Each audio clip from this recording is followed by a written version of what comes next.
Amen. So let's get started. I have the great joy of introducing my friend and my sister in Christ, Gloria Katusime. I had to WhatsApp Gloria to figure out when we actually met, but she was a part of the Lausanne Cape Town Congress in 2010, but we didn't bump into each other there. She reminded me that it was in 2017, if I'm not mistaken, that we met, and we only met one time in person. I checked my pictures. I checked the pictures on my phone, and I found evidence of where we actually met. So hopefully you can see this picture of us. It's a little bit wide. We actually look a lot better in person. We're not that wide. But this is at Gloria's Aurora-based coffee shop, Aurora, Illinois. And so that was the only time we've met in person. I guess that even though we've met only once, it was the emails, the chats on WhatsApp, social media, and other interactions that we've had that have made me feel otherwise. Like I've actually known her for a long time, and this is my real sister. Anyway, I have the greatest respect for Gloria, and I'm honored to present her to you today. I think I actually was supposed to share my screen, and I didn't do that. I'll be honest, I missed the tech check because it was like 3 a.m. my time. But here you go. Here's that picture that you've been waiting for of Gloria and me. There you go. I hope that worked this time. Maybe it didn't. Okay. Okay. Did you all see that this time? You couldn't see the picture this time either? Okay. See, I missed the tech check. And that's why. Okay, here we go. Now I think you can see it. Now you can see it. All right, there you go. So that's Gloria and me at her Aurora-based coffee shop in Aurora, Illinois.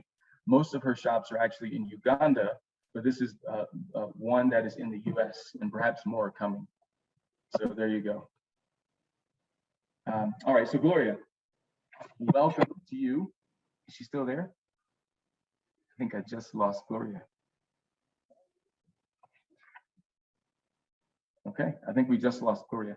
So we might have to change direction and switch over to another speaker. I know that Gloria is talking to us from Uganda, and one of the challenges that we face in our part of the world is sometimes we have some unstable internet connections.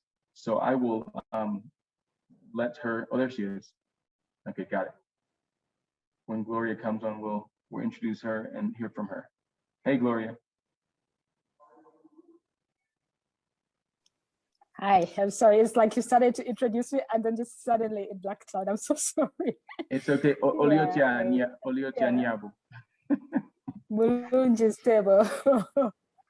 Yeah. Well, hey, look, I want to get started, and I do treasure our friendship, and I'm so grateful to have you on this call, and I'm grateful that you accepted the invitation.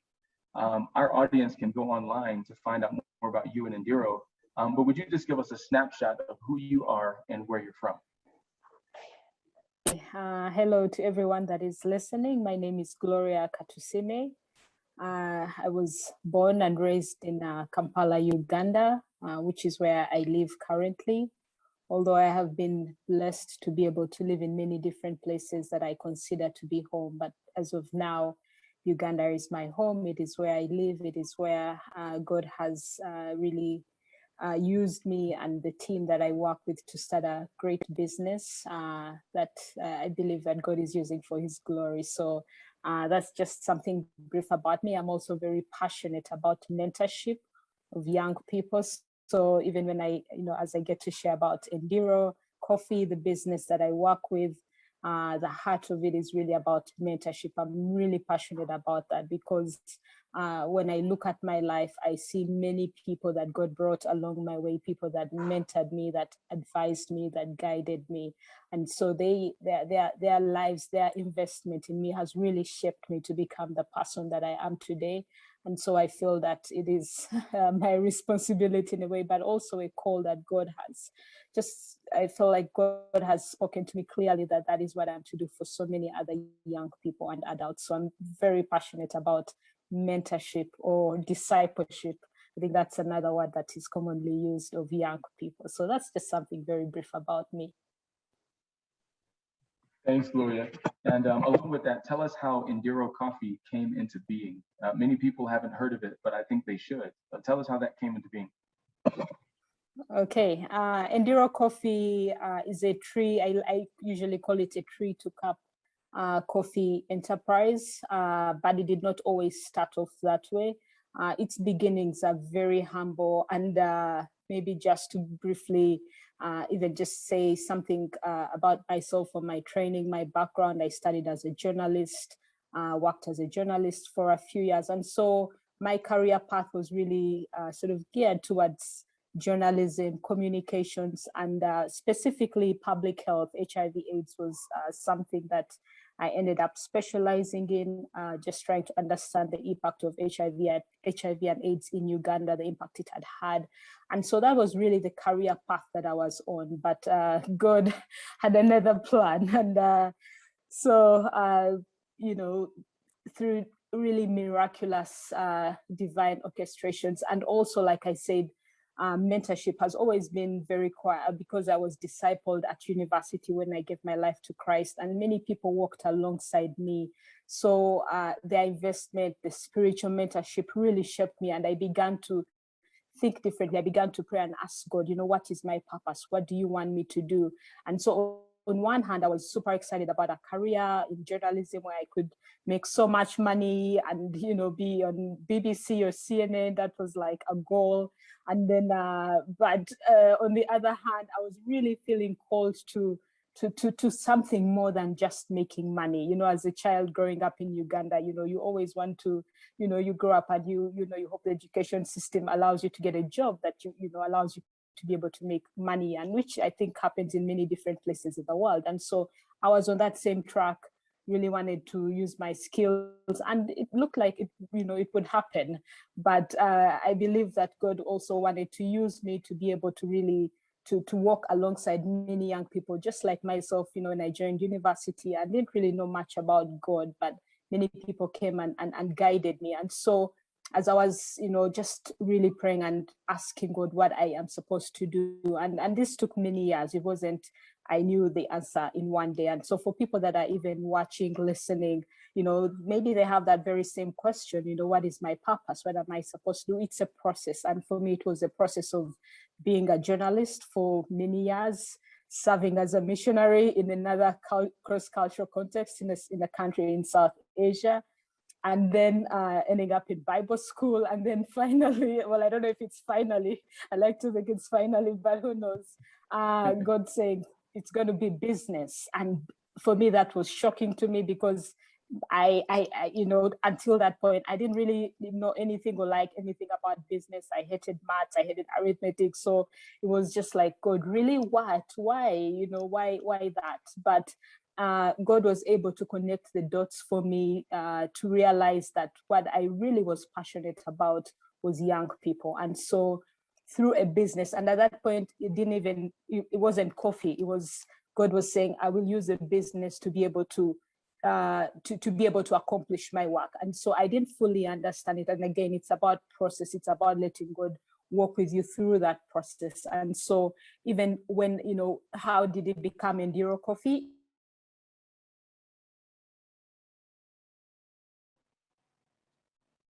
Yeah, I think Gloria will come back to us in a second. But just because I have talked to her before, just want to share a little bit of her story, that her idea of the way that she was going to serve the Lord was more in a traditional ministry context. And so she did use her giftedness to gain access to the country that she mentioned a little bit earlier. But I think in her mind, there was going to be more of a traditional approach to how she was going to reach people. And so it was to her surprise that the Lord called her to use business to make that happen. And when she comes back, she'll have a chance to tell you a little bit more about Enduro Coffee. I know that many of you don't think about coffee as coming from Uganda, and so when she comes back, I would love to hear more about Ugandan coffee.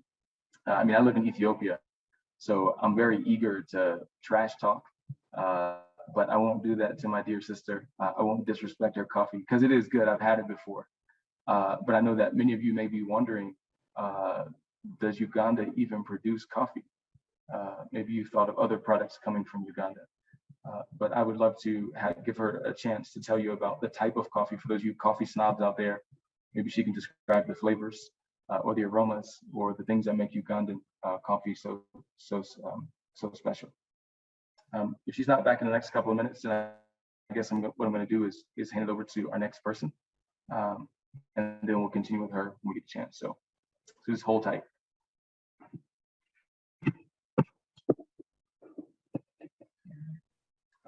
We're going to go back to my sister Gloria. We had a few technical challenges, and so I want to pick up with her where our interview ended off. Gloria, if you need to turn your video off to preserve bandwidth or whatever, am I saying that right?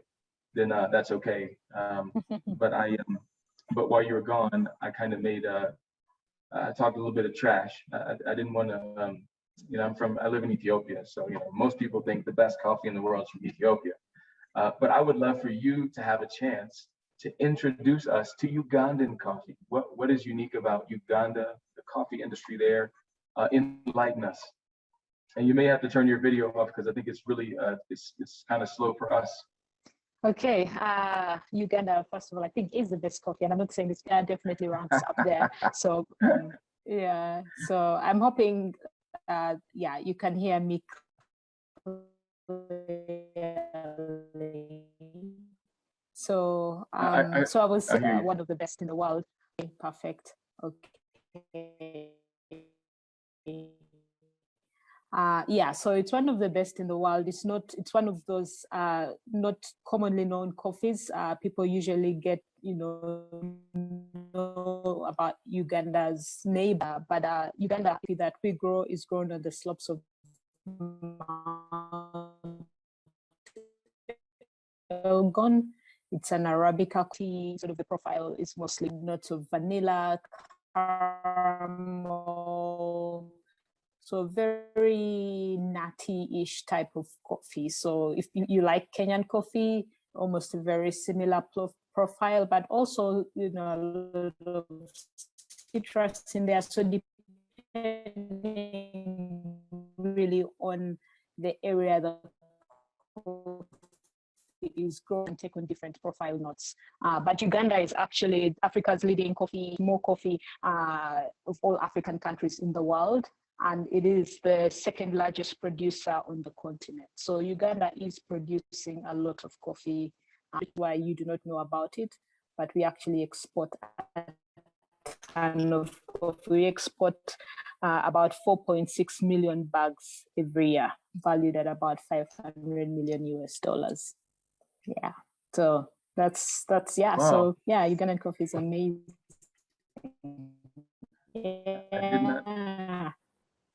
I did not know that. And I think most of the people on this call didn't know that, unless they're just really, really big coffee snobs and they know this kind of stuff. But Gloria, I love hearing about the impact that one life can have when it's yielded to Christ. Give our audience a sense of what Endiro has grown into, as well as the types of communities that it impacts. So we know a little bit about your background. We know about the awesomeness of Ugandan coffee. Tell us about what Endiro has grown into and the people it impacts. Okay. So Endiro, just I know I got cut out before as I was talking about how Endiro came to be about. So I'll just briefly finish that. So I was saying that the idea or the existence, how Endiro Coffee came into existence, was really with the idea to be able to have a business that I would be able to start and through the profit of that business, be able to generate money that would be able to support organizations that were working with vulnerable children. So the idea was, sell some coffee, sell some pastries, really a simple, small coffee shop. Nothing really, like I said, I didn't really have any training in business. I was coming into this really very naive, did not even know what a barista was, did not even know what an espresso machine was. So I was really learning a lot. So there was really in my mind, no concept or, thought that this could even be go anywhere or, you know, become really something. So it was just how much money, you know, the little that I could be able to make so that I could be able to support and be able to, through the company, be able to do that, but also provide an opportunity for young people to come, especially those that had dropped out of school, had lost parents due to HIV and AIDS, which, you know, had left a huge impact on, you know, in just so many young lives. And so just by creating a place where they could come and learn a skill, I hope that would be able to give them a skill, a vocation, something that they would be able to use to be able to earn income for themselves. So I say all of that saying the idea was really small. And so when you ask the question, where is Endiro at today? How is it, you know, influencing or impacting the lives of many people? I just want to say that from that really humble idea, and I also just want to even mention that it's not even just me. I have a whole team. You know, I say Endiro is really a family. It's a family of farmers. It's a family of baristas, of servers, of cooks, of chefs, and so God has been faithful that from that one small coffee shop, we have 11 locations, 10 in Uganda and 1 in the US. And we work with 250 farmers in Eastern Uganda from the district of Bududa. And we also have, again, a location in the States which employs people, lots of 10 young people, a roastery that opened recently, be able to along the value chain. When we started, it was mostly providing employment opportunities for young people who, again, like I said, had dropped out of school. No one was employing them. And so we were able to give them an opportunity. And so I have been able to really see many young people come in with no skill whatsoever as cleaners and become the best baristas, and even some become managers just by being given an opportunity to work. And so they're able, now they have families of their own. I've seen farmers, you know, when we first started working in Bududa district, one of the poorest districts in Uganda, most of these farmers were getting paid very little for their coffee, about 600 shillings. I think that could be close to maybe 20 cents for a kilo of cherries. I mean, that's nothing. So really, it was just a cycle of poverty. And we felt like if as a business, our vision and mission is to be able to end child vulnerability, we must, through our own business model, be fair. We must be able to give a wage that is decent, that can be able to help these farmers be able to take care of their families. And so just by making that decision to pay 30% above market in the life, have more income now that they can be able to take their children to school, be able to take land so that they're growing, to see really just transformation, just from meeting physical needs, but also even beginning to see them really just grow as a community in fellowship, even in prayer. They have a church. So the community is really being transformed. So those are just a few stories of just how Kona 11 locations and to working with these communities, farming communities in Eastern Uganda. Wow, that's amazing, Gloria. You said 250 farmers impacted through Endiro, as well as the countless numbers of jobs that are created through the 10 coffee shops in Uganda and the 1 in the US. I think that's amazing. One of the things that we talked about last week as we prepared for this interview, I would love for you to share with our team here, or with the group here. But you told me that your approach to serving the marginalized evolved from more of a charity-based model to one that focused on job creation. You mentioned some of that already, but would you tell our audience more about that shift in your thinking? Yes. So when we started out the coffee shop, like I said, it was really, the idea was just and this was because I had been volunteering at a children's home and was seeing the lack of physical basic needs. And so from that, just beginning my at the time, my understanding was, how could this coffee shop be able to generate income just through its profit, its revenue, so that it could be able to support this one specific children's home, and maybe if it makes some extra money, support a few others. And so that was really how it all began. How can we give money to a charitable organization, and maybe hopefully the revenues can grow and we can support many more. So because that's the model that I had also seen. With the non-profit model, it's very much about charity. It's very much about meeting the need at the time, the physical need, and so that's how I really approached it. To hear that as I started this, but along the way I was able to be joined by my co-CEO at the moment, who is called Cody Lores. He's based in the US. He actually manages the US operations, and we actually met at Lausanne 2010, the Cape Town conference. And so I in this story of Endiro, Lausanne also really that through that conference, one of the gifts of that conference was ministry for mission. And so in that, at that Cape Town Congress, I actually delegate. And so I met my brother Cody. And so a few years after studying Endiro, about 2 years after the beginning of Endiro, he decided to join the mission and the vision and bring his skills as a pastor, as a leader, someone that had worked with refugees in Chicago. And so together we began to really think about how can we do this differently? How can the model change? First, one, in terms of understanding the product itself, the coffee product, because we were buying the product from a coffee broker. So we didn't really know much about it. We didn't know who was growing the coffee, how much they were getting paid. So in our desire to really understand the product better and be able to provide our customers with excellent coffee, we also began to think, began to really change our mindset and to say, your vision as a company is to end child vulnerability. I think you can do this differently rather than take money, profit, which we still do, depending on a case by case. We still do offer, give money to different organizations, but we felt we were being challenged in the model to think more broadly, more holistically, to really address the root cause of that vulnerability, which we began to uncover really, stems from poverty, not having opportunities, unjust wages.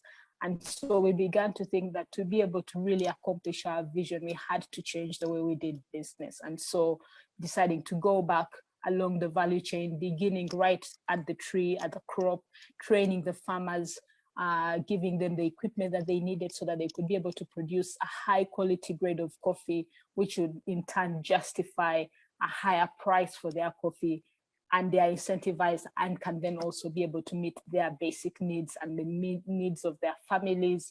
And we've begun to see really the changes beyond physical. I want another testimony, even just gender relations in some of these communities. The women were testifying and saying, since we started earning more money, our husbands respect us. So now there are no fights. And so I can imagine even for children growing up in a family now where the parents are not fighting, where the man is not going off because he's depressed and he's going off to the bar to drink. Now they're working together because they see value in working together for their family. So that is how really the model has changed, and how we've been able to see how it empowers families and gives dignity and gives jobs and really creates value for the economy as well. I love it. And I read a book once called When Charity Destroys Dignity.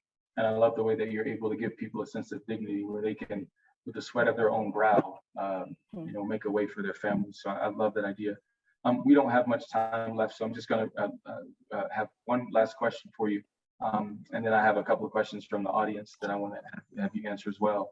But businesses the world over, except for those selling toilet paper and masks, have really been hit during this global pandemic. I would imagine that COVID has really dealt a difficult blow to Endiro Coffee as well. What has given you hope during this global pandemic, especially as it relates to running a business that so many people are employed by? What has given you hope?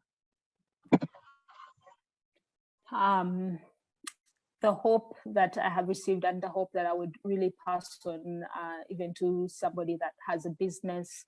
When COVID first hit Uganda last year in 2020, 2020, I was very nervous, very, afraid. And because, with, just cash flows, it was sad. But I began to pray, and I said, God, what, help me this business.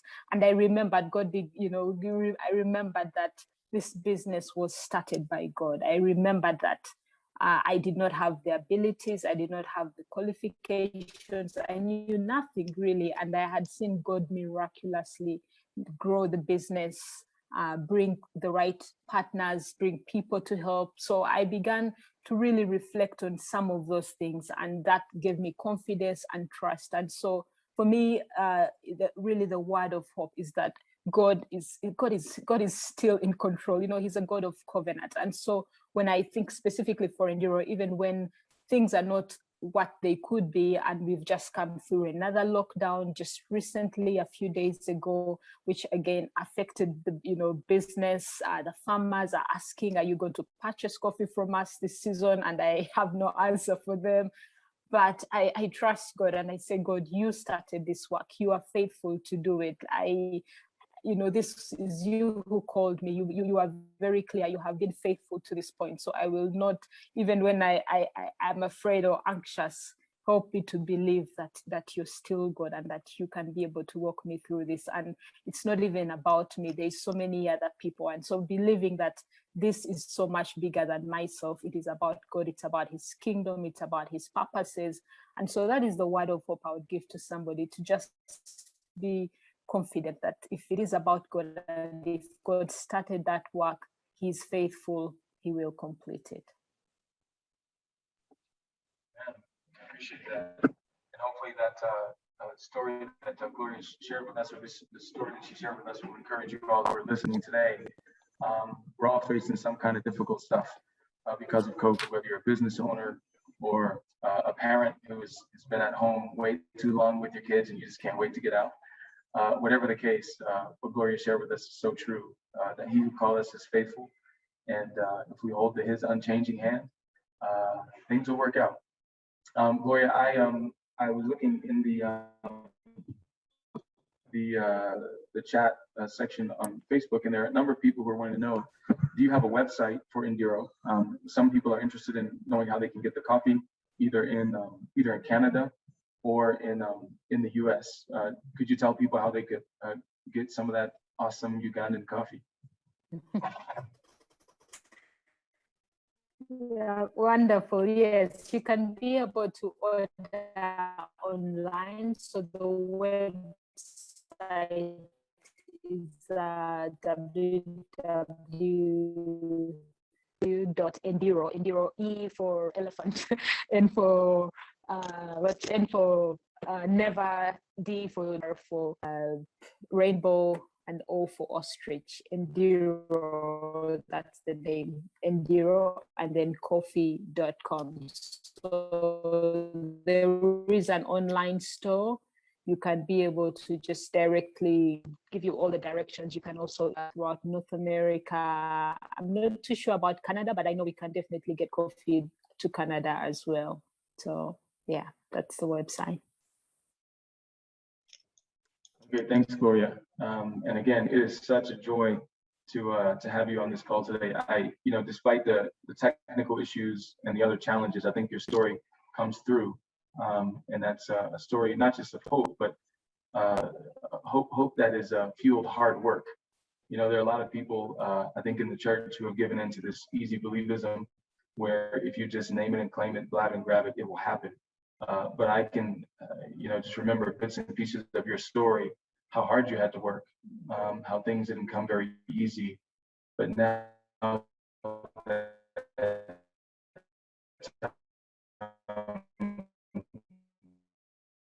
you put in the hard work,